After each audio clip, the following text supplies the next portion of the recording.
In the year 144, in the city of Rome, a man was put on trial by his own church. He was not accused of a crime, he was accused of an idea. He was wealthy, one of the richest men in the Christian community. He owned ships. He had given the church in Rome a fortune, a donation so large that it would have funded them for years. And when they found him guilty, they did something remarkable. They gave the money back, all of it. They wanted nothing from him. They wanted him gone. His name was Marcion, and the idea they threw him out for was this: that the God of the Old Testament and the God of Jesus Christ were not the same God at all. He came from Sinope, a port city on the Black Sea in what is now Turkey. His family were ship owners, and Marcion made his fortune the same way, moving cargo across the sea. Somewhere along the way, he became a Christian, and he began to read. He read the Hebrew scriptures. Then he read the letters of Paul, and what he found there did not comfort him. It disturbed him, because to Marcion, the two did not fit together at all. Think about what he saw. In the Old Testament, he read of a God who drowns the world in a flood, who commands armies to slaughter entire cities, who demands blood sacrifice and punishes children for the sins of their fathers. A God of law, of jealousy, of wrath. Then he turned to the Gospels and he read about a God of mercy, a Father who forgives, who tells you to love your enemies, to turn the other cheek, to forgive 70 times 7. Most Christians looked at that gap and said, "It is one God, and we simply do not understand him." Marcion looked at the same gap and drew a conclusion so radical that it has echoed for 19 centuries. He said, "These are two different beings." In his teaching, the God of the Hebrew Scriptures was real. He had genuinely created the world. But he was a lesser deity, harsh, obsessed with law, the maker of this flawed and violent material world.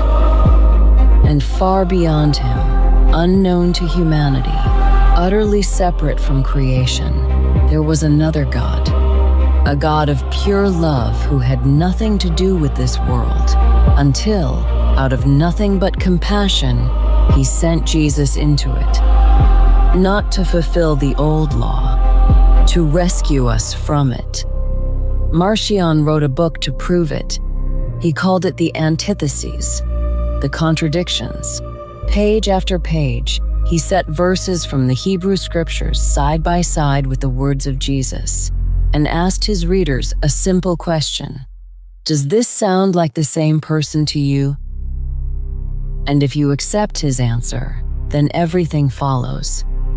The Old Testament is not your book. The God of Abraham is not your father. And the faith you have inherited is built on a mistake. The church in Rome did not agree. In 44, they expelled him. And with that, Marcion did something almost no condemned teacher in history has managed to do. He did not disappear. He went out and built a rival church. Not a small group, not a handful of followers meeting in a house. Within a generation, Marcionite congregations had spread across the Roman Empire with their own bishops, their own rituals, their own scriptures, and a reputation for strict, austere living. They fasted. Many refused marriage. They looked, to outsiders, unnervingly holy. For a time, in some regions, a traveler might arrive in a city and find two churches calling themselves Christian, standing side by side, each insisting the other was a fraud. And that terrified the bishops far more than any pagan emperor ever did. Because Marcion had not just attacked the faith from outside, he had done something no one had thought to do before, and it forced the church into a corner. Here is what Marcion did. If the Hebrew scriptures were not Christian scripture, then Christians needed a book of their own. So Marcion made one. He sat down and decided, text by text, what belonged in the Christian Bible and what did not. He kept a single gospel, a version of Luke, edited to remove what he believed were later corruptions. And he kept 10 letters of Paul, the apostle he regarded as the only one who had truly understood Jesus. Everything else, the Old Testament, the other Gospels, he cut. That was it.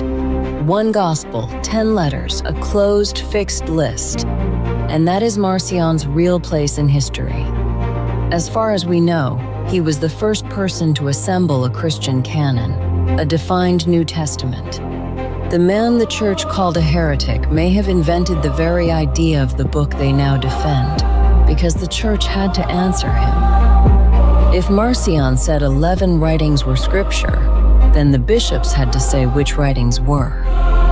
The debates that would eventually produce our 27-book New Testament were driven, in part, by the need to answer this one man from Sinope. He lost the argument and helped shape the winner's book. The church came for him with everything it had.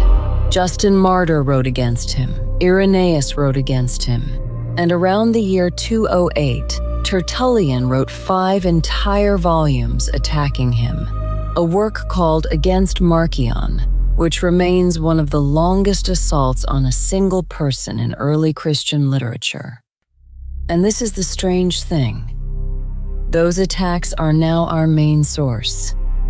Marcion's own writings, the antitheses, his gospel, his letters, are all lost. Every word of his that we have because an enemy quoted it in order to destroy it. We are reading a man entirely through the eyes of the people who wanted him erased. And yet, erasing him took centuries. Marcionite churches survived in the East for hundreds of years. Some communities still recorded in the 5th century, long after the empire had become Christian and the councils had settled the creeds. Eventually, the villages emptied.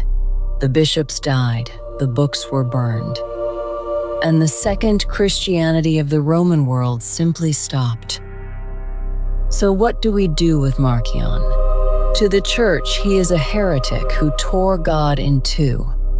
To historians, he is something more uncomfortable, a man who asked an honest question: how do you reconcile the God of the flood with the God who says, "Forgive your enemies," and was destroyed for the answer he gave? You do not have to agree with him, most Christians never did. But it is worth remembering that the Bible on the shelf, with its 2 testaments bound together, is partly the shape it is because someone once tried to cut it in half.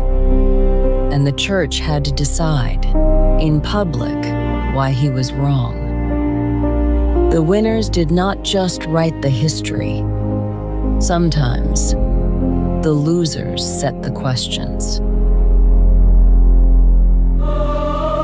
In the next episode, a religion that spread from Rome to China, founded by a man raised among a forgotten Baptist sect and hunted almost out of existence.